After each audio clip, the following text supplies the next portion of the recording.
voor. Hoor ek die brigade speel hierdie lied. O, spreek tot my. Ai! Nou, trouwe Here. En dit tref my so diep. Toe ek nou daardie lied luister. Want dit is 'n lied wat ver kom. Mama en papa het hom gesing. Ons het groot geword met hom. Maar liewe familie,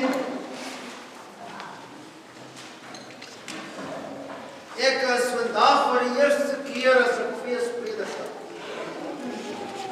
Amen. Hier by die huis. Ja, meneer.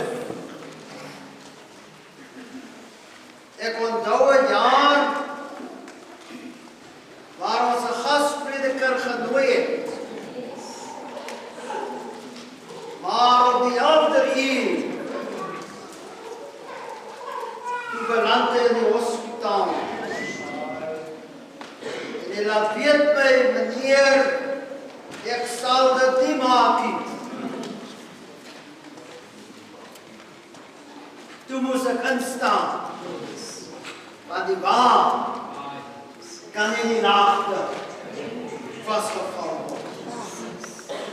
So was ek dan 'n substituut vir die genooide prediker. Maar hierdie jaar het die Here dit swaar op my hart gesit. Dat ek hierdie jaar die 183ste jaarfeesvieringe self die feesprediker moet speel. Ek weet nie hoekom. Miskien wil die Here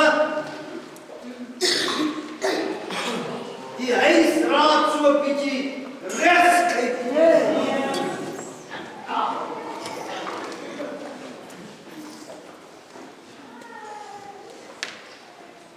Die Here stel my aan om hierdie jaar 'n instrument in sy hand te wees. Ek gaan Suster Georgina vra om vir hierdie tofel te wys. Ons is 'n kerk